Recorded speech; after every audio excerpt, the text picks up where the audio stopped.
Question है कि जो वैद्युत क्षेत्र है इलेक्ट्रिक फील्ड वो अपवर्ड डायरेक्शन में है और इसमें एक इलेक्ट्रॉन है जो रेस्ट से विरामावस्था से h डिस्टेंस गिरता है h।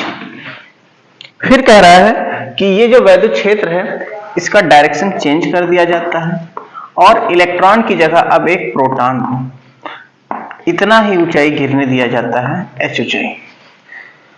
अब बताना आपको यह है कि यानी इलेक्ट्रॉन और प्रोटॉन दोनों के द्वारा ये h डिस्टेंस गिरने में जो समय लगेगा वो कैसा होगा।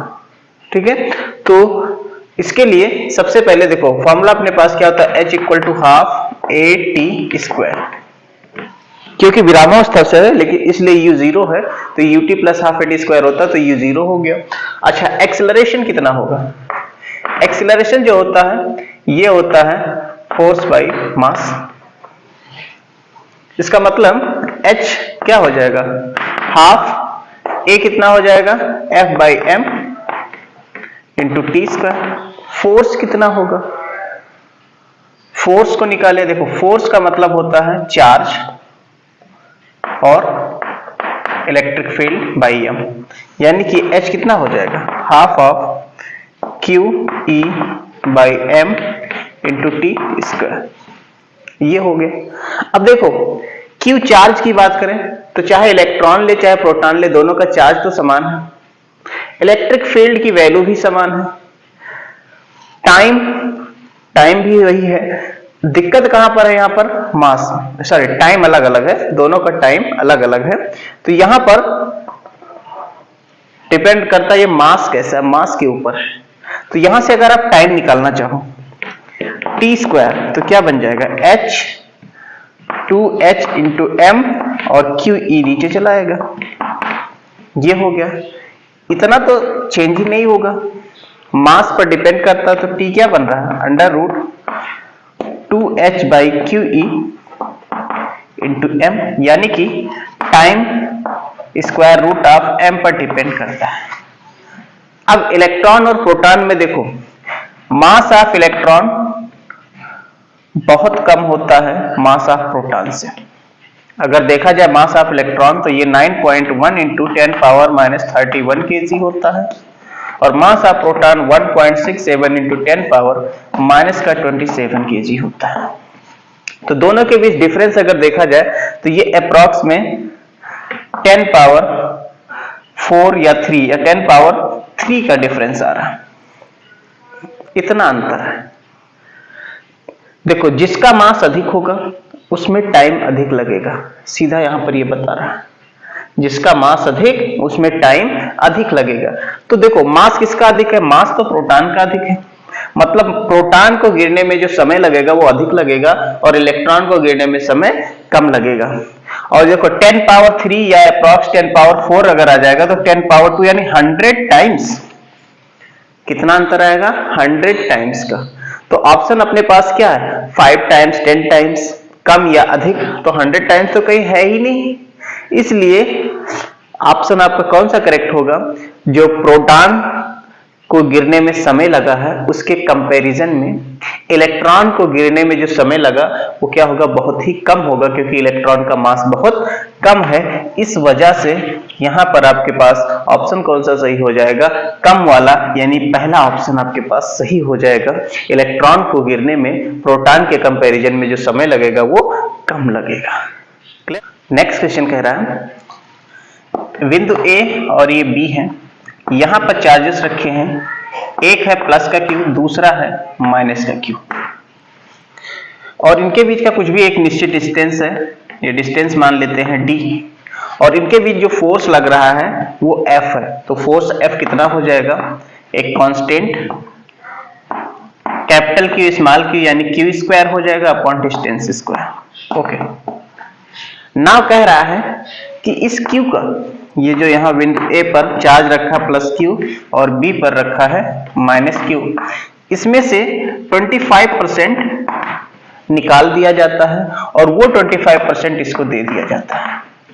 इस केस में आप बताना है कि इनके बीच का जो फोर्स होगा वो कितना हो जाएगा। तो देखो 25% आपने अगर इसमें से कम किया तो ये कितना हो जाएगा, ये हो जाएगा Q माइनस 25% यानी इसका 1/4, आप ऐसे लिख सकते हो 25/100 इंटू Q यानी 1, ये 4 हो जाएगा, 4 1 जा 4 माइनस 1 यानी 3, ये हो गया 3Q/4।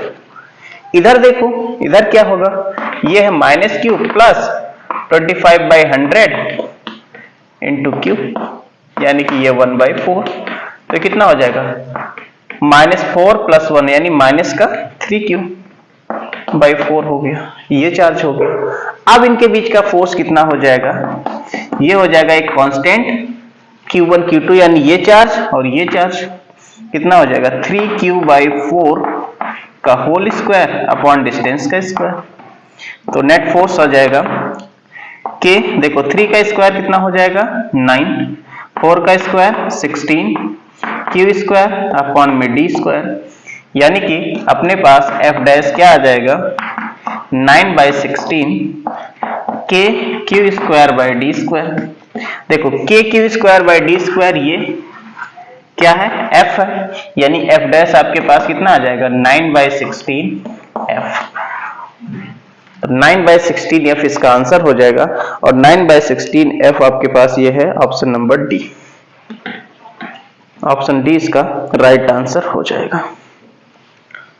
नेक्स्ट क्वेश्चन कह रहा है कि x = 0, x = d/2 और x = d, ये 3 पॉइंट्स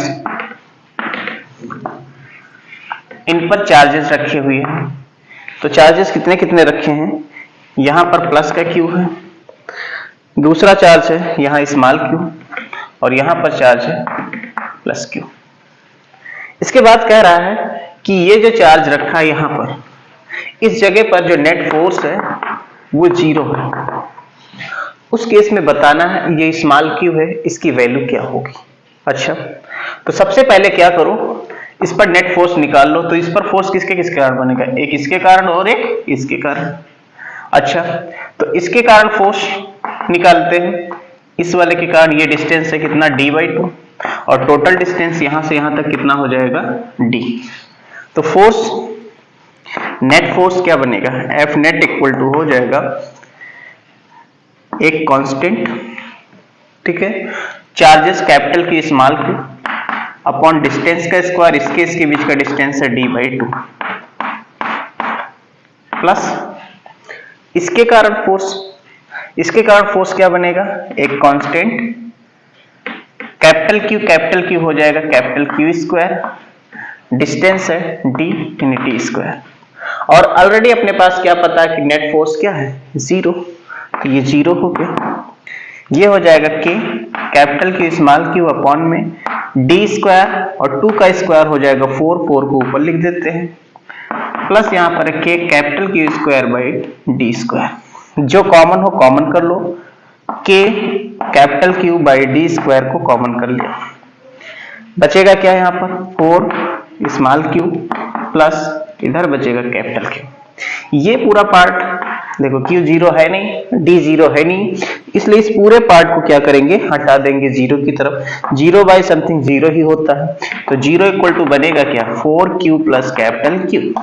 यहां से आपको कैपिटल Q चाहिए, स्मॉल q चाहिए, तो देखो कैपिटल Q इधर आएगा माइनस का Q हो जाएगा और इसके साथ 4 मल्टीप्लाई है तो नीचे चला जाएगा, तो ये इसका आंसर हो जाएगा small q equal to -q/4 और इसका ऑप्शन सही हो रहा है डी।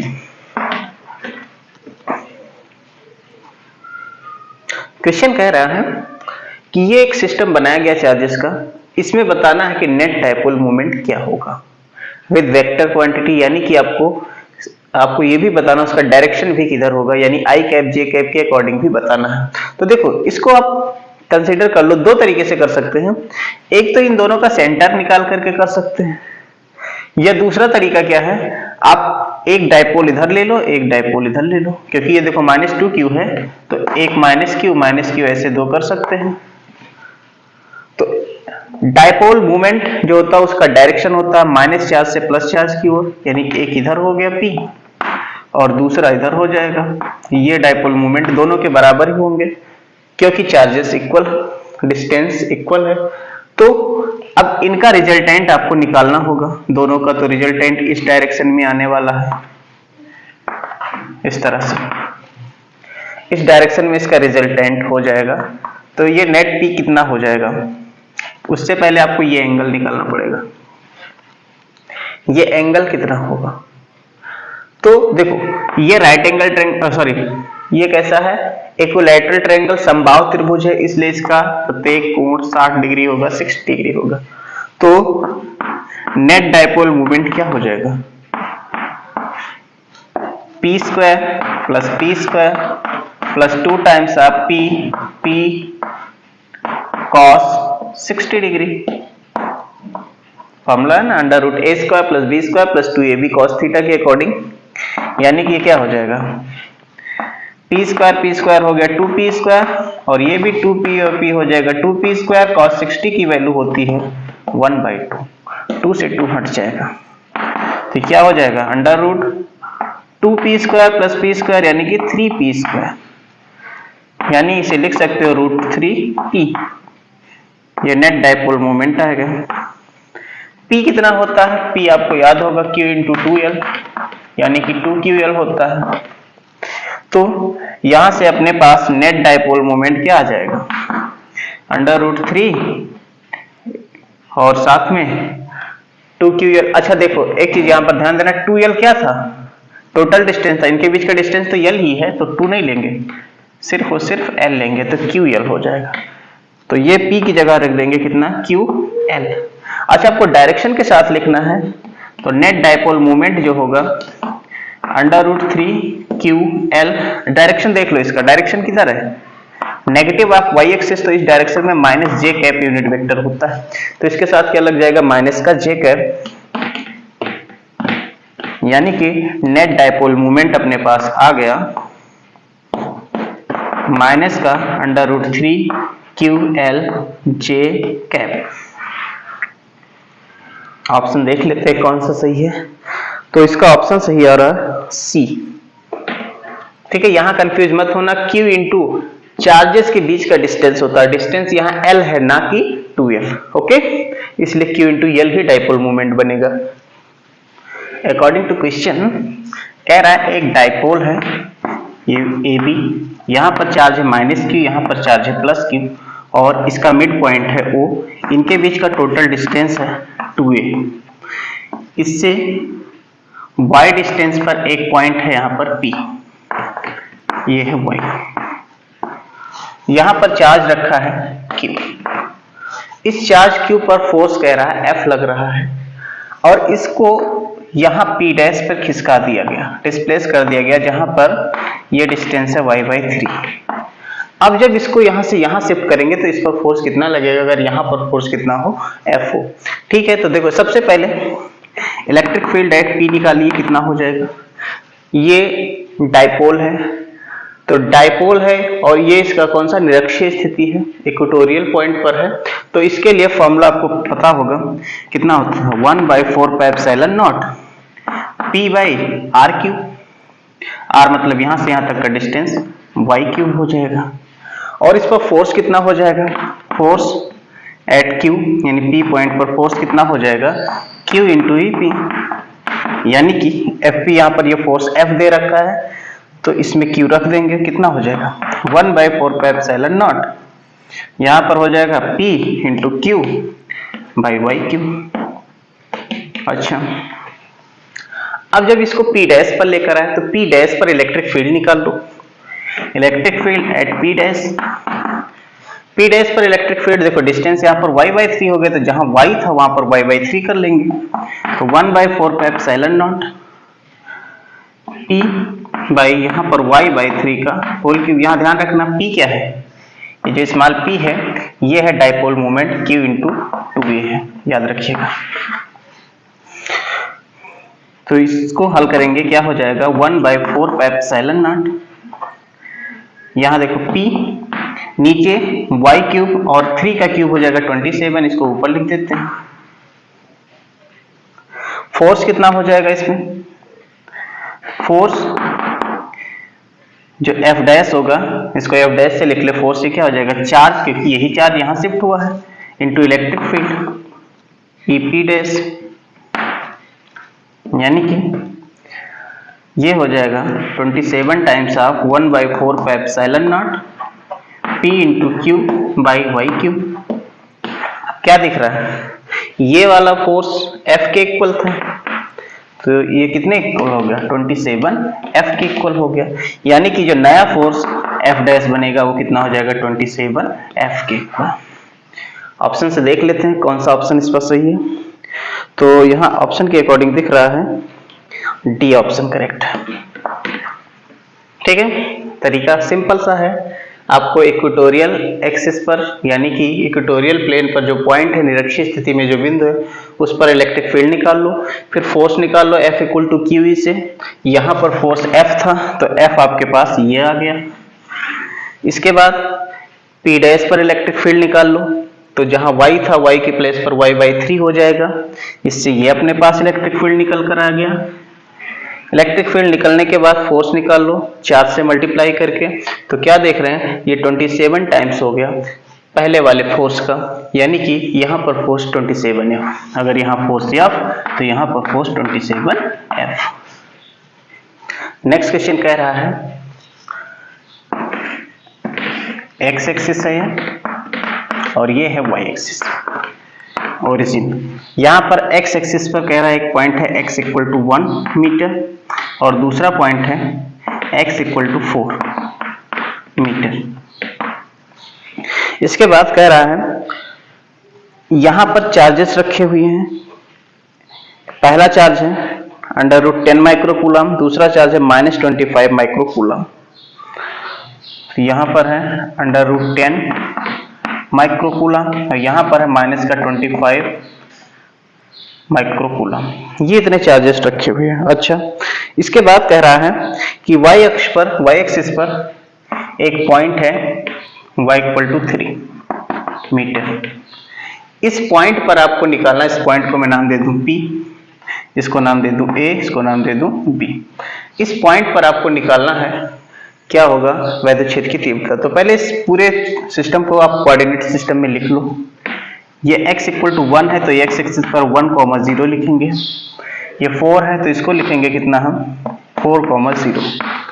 ये पॉइंट y इक्वल टू 3 है तो इसको आप क्या लिखेंगे x coordinate 0, y coordinate 3 metre. ये मीटर में है और ये भी मीटर में है। अच्छा, अब इलेक्ट्रिक फील्ड निकालना तो पहले तो इनको मिलाना पड़ेगा। A से P को मिला दीजिए। ठीक है, इसको चार्ज में Q1 नाम दे देता हूं, इस चार्ज को नाम दे देता हूं Q2।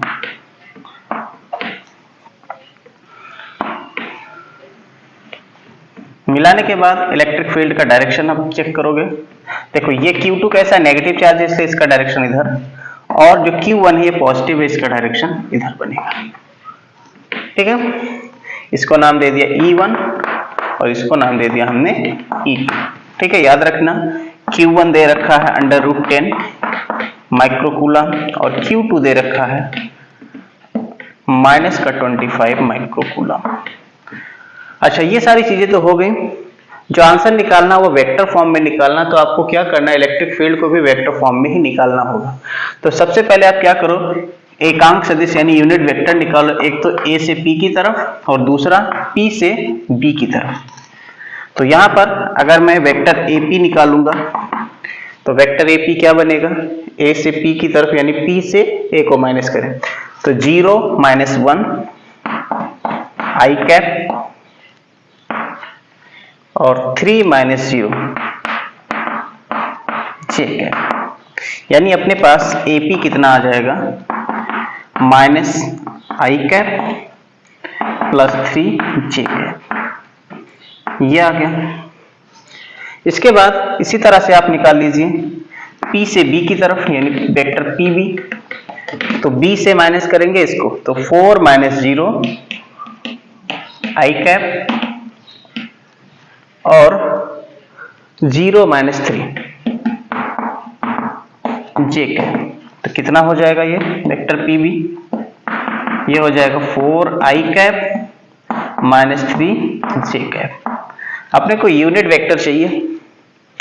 यूनिट वेक्टर निकालेंगे क्या हो जाएगा, उससे पहले इसका मॉड तो निकाल लो, कितना होगा, मॉडुलस वैल्यू इसकी हो जाएगी, i का कोफिशिएंट है 1 यानी -1 का स्क्वायर प्लस j का कोफिशिएंट है 3 यानी 3 का स्क्वायर, कितना हो जाएगा, ये हो जाएगा 1 का स्क्वायर 1, 3 का स्क्वायर 9, 9 1 10 यानी √10 हो जाएगा मीटर। इसको निकालेंगे, इसका मॉडुलस कितना हो जाएगा, इसका मॉडुलस हो जाएगा 4 का स्क्वायर प्लस -3 का स्क्वायर, 4 का स्क्वायर 16 और 3 का स्क्वायर 9, 16 9 25, 25 का स्क्वायर रूट 5, तो ये आ जाएगा 5 मीटर। ओके, ये तो निकल आया वेक्टर और उसका मैग्नीट्यूड, डिस्टेंस आपको मिल गया। नाउ जरूरत है इलेक्ट्रिक फील्ड निकालने की, तो देखो E1 को कैलकुलेट करते हैं सबसे पहले। E1 ये चार्ज Q1 है तो बनेगा 9 × 10 पावर 9, क्योंकि 1/4 पाई एप्सिलॉन नॉट 9 × 10 पावर 9 होता है। चार्ज Q1, डिस्टेंस AP,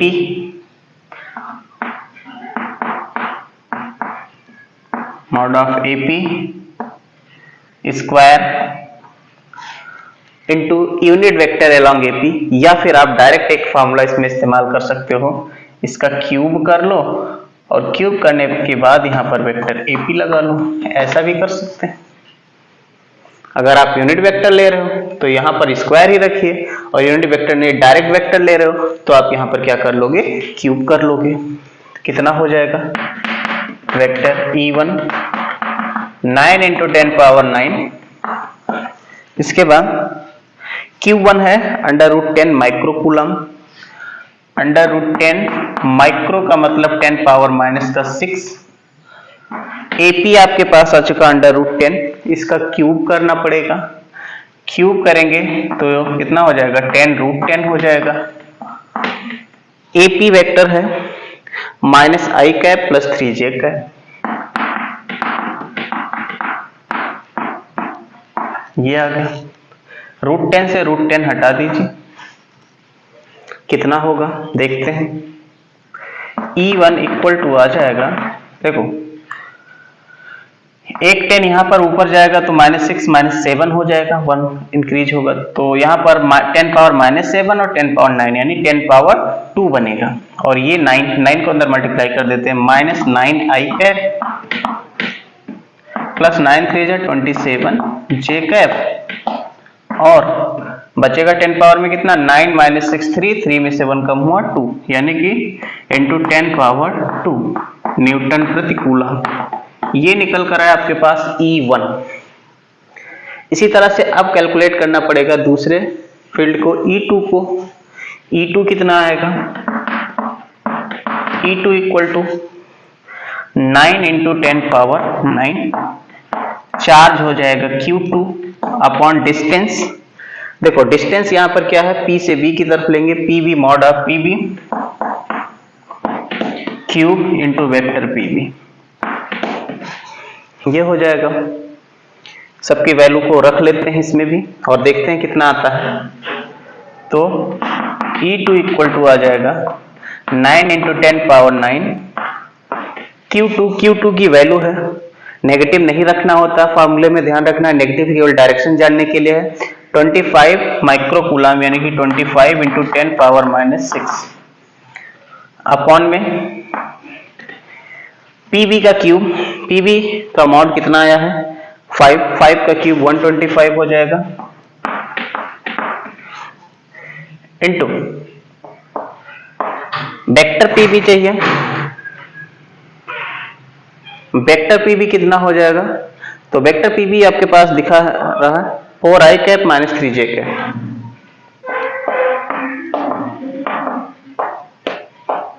ये हो जाएगा। इसको कैंसिल करते हैं, 25 5 से 125 होता है।